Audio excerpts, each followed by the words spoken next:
E tu lembra do filho do Fernandão, Enzo Bisotto, que fez toda a categoria de base no Inter, até naquele momento de tragédia que a gente lembra?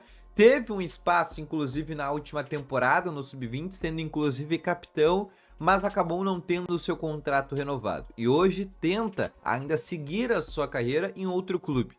Nesse vídeo eu quero te falar por onde esse jogador anda e se ele realmente deveria ter recebido mais oportunidades dentro do Internacional. Só antes, não esquece de deixar o gostei nesse vídeo, se inscrever aqui no canal do Varfoot que está quase chegando a 1000 inscritos e também ativar o sininho de notificações. Deixa aqui nos comentários também qual outro jogador que tu quer saber que já passou pelo Inter por onde anda, tá bom?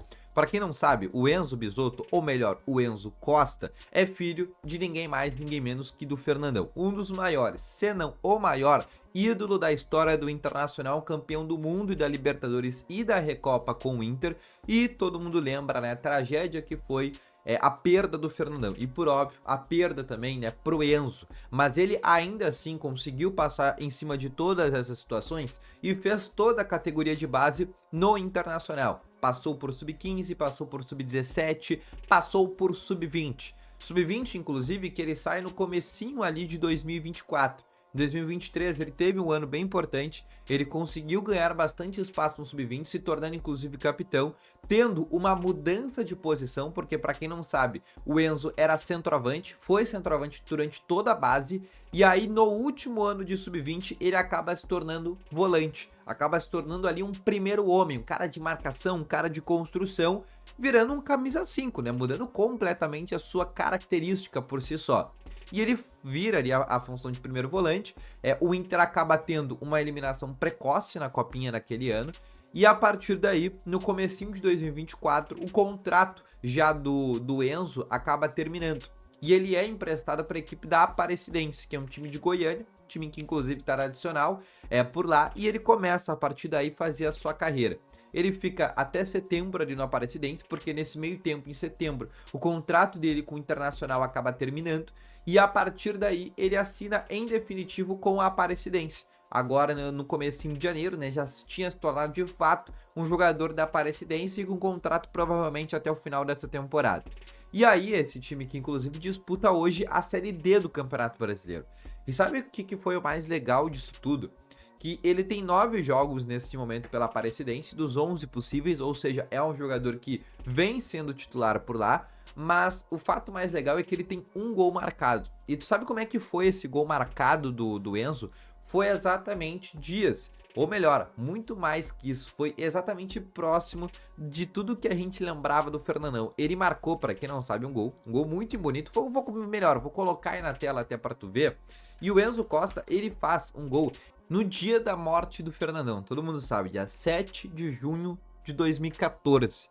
Pois bem, no dia 7 de junho de 2025, o Enzo fez o primeiro gol dele pela Aparecidense nessa temporada. E por óbvio, ele foi um jogador que comemorou bastante, exatamente com essa coincidência. De fato, algo bem emblemático. O fato é que é um jogador que poderia ter tido sim mais oportunidades. Hoje ele tem 22 anos e o Inter naquele momento entendeu que a renovação dele não aconteceu porque ele não teria espaço no profissional, porque ele ficou exatamente até os 48 do segundo tempo no Inter, né? Por que eu tô usando esse ditado?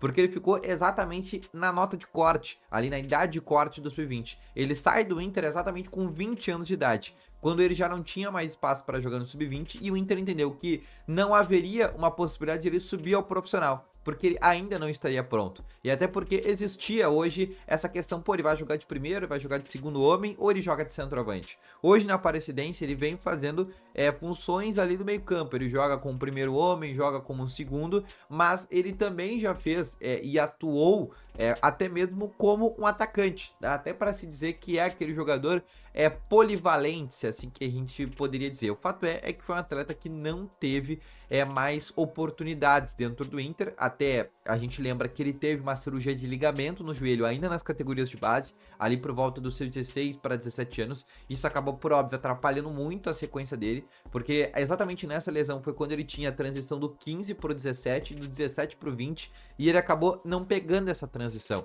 então isso acabou atrapalhando de fato muito menos a lesão que ele acabou tendo no joelho, e foi uma cirurgia que de fato, né, acabou pegando muito ele desprevenido e óbvio acabou atrapalhando acompanhando toda a maturação dele. Mas a gente espera que, por óbvio, ele consiga ter uma reviravolta na carreira, que ele atue bem no Aparecidense, que ele consiga novas oportunidades e, quem sabe, no futuro ele se destacando, porque não possa voltar ao Inter e consiga completar a sua história. Então esse foi o vídeo contando por onde anda Enzo Bisotto. Espero que vocês tenham gostado. Volto logo mais. Valeu!